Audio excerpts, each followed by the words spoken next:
Hi, everybody. This is Dr. Srishti Mohapatra, your internal medicine consultant and aesthetic physician, and of course, your go to guru for longevity and regenerative aesthetics. Okay, so welcome back to Clinic Insider, and welcome into this deep dive into something that we do every day. That is the science of supplementation.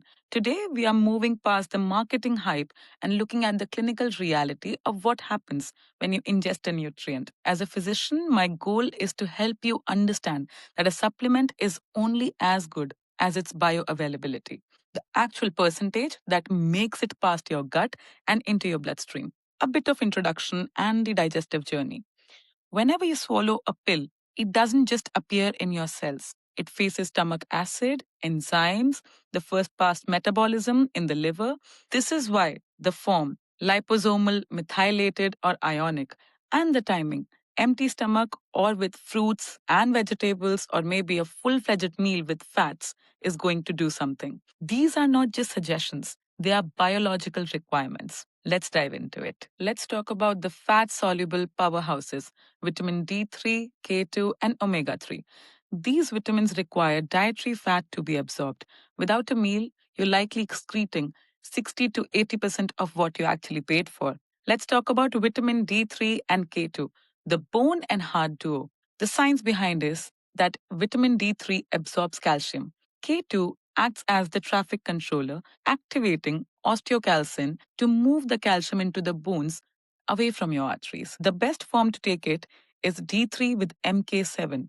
MK7 generally stays in your body for 72 hours, while the others are roughly staying in your body for 6 hours. Timing, which is very important, is morning, generally taken with sunlight with a high fat meal like eggs, avocado, or yogurt. Now, contraindications. If you are on any blood thinners or warfarin, K2 is a strict no without a doctor's supervision, as it can negate your original blood thinner medications. Talking about omega 3 fatty acids, well, the science behind that is that it is essential for dampening systematic inflammation and cell membrane health. The best form is to take a re esterified triglyceride.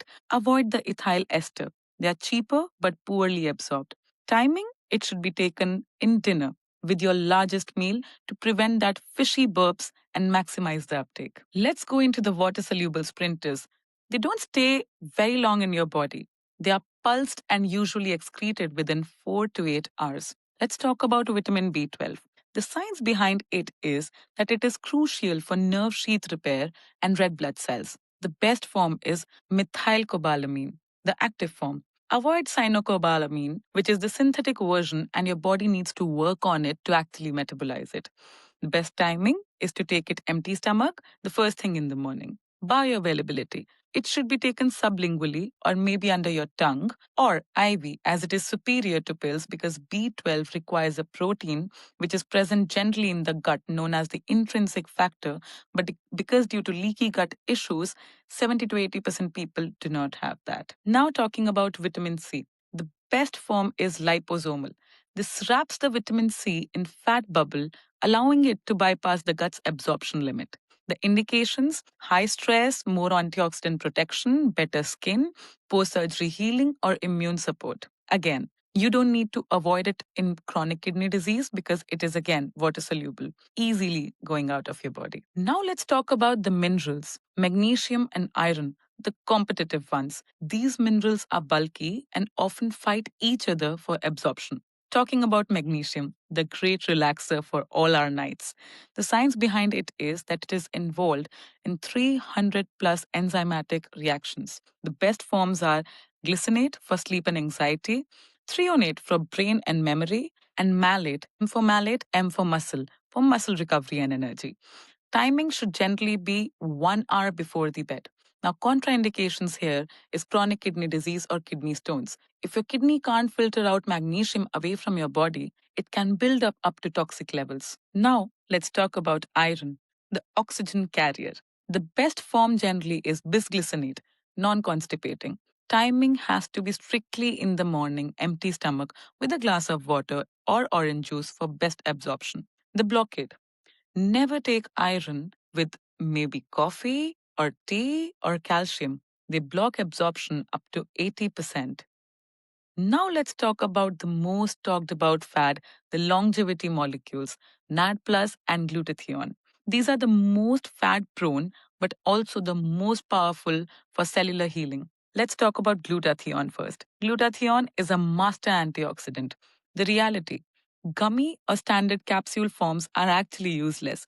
Stomach acid destroys the molecule instantly and the first thing when they actually touch your tummy. The best form for taking glutathione is liposomal or IV therapy. Onset, you will feel the glow and detox and benefits nearly around 4 to 8 weeks after consistent use. Now let's talk about NAD and NMN. Well, the science behind it is that it fuels the mitochondria, which is the battery of the entire cell of our body. The best form again here is sublingual, which is under your tongue, or IV. Timing, morning NAD levels naturally rise up in your body. So it should be taken during the day. While you take it during the night, it can make you feel not so sleepy and you can have insomnia. Let's talk about some gummies and the truth behind gummies. Do they actually work? Most of the gummies are just expensive candies, or are they really working? However, there are some exceptions. For example, the good gummies that are melatonin, elderberry, or apple cider vinegar, because they can work in gummy form because the doses needed are really small and aren't as chemically sensitive. The useless gummies are generally multivitamins and minerals. You cannot simply fit in a therapeutic amount of magnesium or calcium into a gummy, can you? Furthermore, the sugar gummies can actually trigger inflammation, counteracting the vitamins. Well, now you must be thinking, why is this medical consultation or maybe information non negotiable? Before you start any of these, we should actually look into your history. For example, biotin interference. Taking biotin for your hair will usually mask a heart attack blood labs. For example, troponin or thyroid issue on a blood test. You must stop it 72 hours before the labs. Another example is mitochondrial shielding. If you have active cancer, high dose antioxidants like vitamin C or glutathione can inadvertently protect the cancer cells from your treatment. So, on a closing note, supplementation is not one size fits all, it's about optimization. Whether you're using a daily pill for maintenance or an IV for a chemical reload, the goal is the same, providing your cells with raw materials that they need to heal. Start with the basics, respect timings, and always choose the bioavailable form over the most convenient form. Your body knows the difference.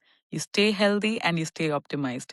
In the next chapter, we are going to talk about what supplements one should be taking in before they go for any skin rejuvenation treatments, IVs, or maybe any of the plastic surgeries, and what should be the post care bundle and what should be the post care nutrition for anybody who has gotten done any of the treatments. Stay tuned for Clinic Insiders for more details and more updates on aesthetics, longevity, and health in general.